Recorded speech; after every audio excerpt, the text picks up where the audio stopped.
Oke, kita langsung bongkar ya. Di depan kita ada 3 naskah renungan, Anda pagi, siang, dan malam. Dan semuanya ini kayaknya punya satu benang merah yang kuat banget, yaitu kesehatan sejati itu mulainya dari dalam.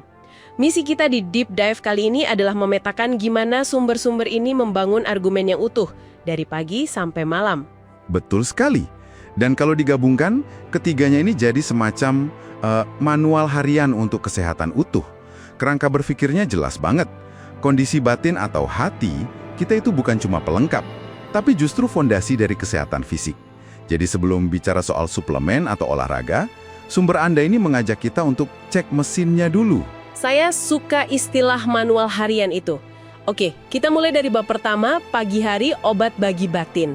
Di sini kan langsung merujuk ke Amsal 4:22, firman Tuhan sebagai kesembuhan bagi seluruh tubuh. Tapi yang menarik, sumber Anda ini menekankan penyembuhannya itu dari dalam dulu, menyasar luka-luka batin seperti kepahitan. Ini seperti menelan dosis harian untuk jiwa gitu ya. Nah, pertanyaan bagus. Ini bukan cuma metafora. Yang menarik adalah gimana sumber Anda membingkainya sebagai sebuah tindakan aktif. Jadi, seperti minum obat setiap pagi, ada disiplinnya, dan tujuannya spesifik, yaitu membersihkan luka batin. Jadi spiritualitas di sini bukan lagi sekedar perasaan, tapi jadi sebuah praktik harian yang punya tujuan jelas. Oke, saya paham. Jadi ini semacam fondasi emosional buat seharian, terus di renungan siang, koneksinya jadi gamblang sekali ya. Kalau pagi soal input untuk batin, siang itu kita lihat outputnya secara fisik. Ini nih bagian yang menurut saya sangat menarik. Sumber Anda secara eksplisit menghubungkan hati yang gembira dengan pelepasan endorfin. Tepat. Dan ini yang bikin argumennya kuat.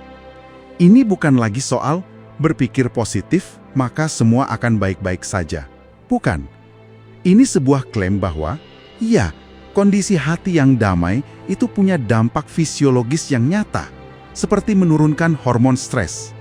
Jadi, diskusinya pindah dari ranah abstrak ke sesuatu yang praktis dan terukur. Iya, jadi software batin kita benar-benar mempengaruhi kinerja hardware tubuh kita.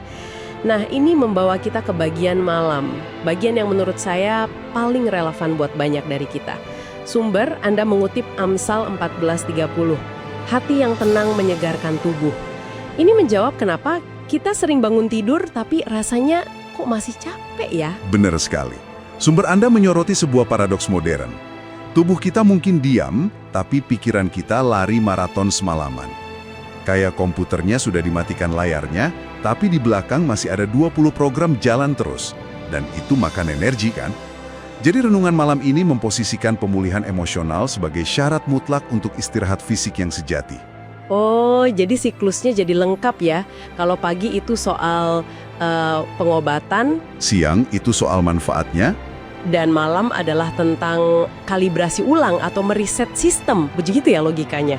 Anda menangkap intinya dengan sempurna. Ini siklus yang berkelanjutan. Kualitas istirahat malam kita menentukan fondasi kita di pagi hari, yang kemudian mempengaruhi kesehatan kita di siang hari. Dan begitu seterusnya. Jadi kalau dirangkum, apa artinya semua ini untuk Anda? Dari Deep Dive ini, kita bisa lihat bahwa sumber-sumber Anda ini sebenarnya menyajikan sebuah peta jalan yang sangat sistematis. Polanya jelas. Input, output, dan riset.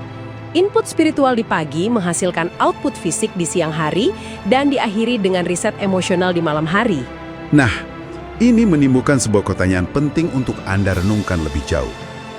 Kalau sumber Anda benar, bahwa hati yang tenang menyegarkan tubuh, maka selain membaca firman, praktik sederhana apalagi yang bisa Anda lakukan setiap malam untuk secara sadar mematikan program-program yang masih berjalan itu? Apakah mungkin dengan menulis jurnal singkat? Atau hening sejenak? Atau mungkin hal lain yang lebih cocok untuk Anda? Ini area yang menarik untuk Anda eksplorasi secara pribadi.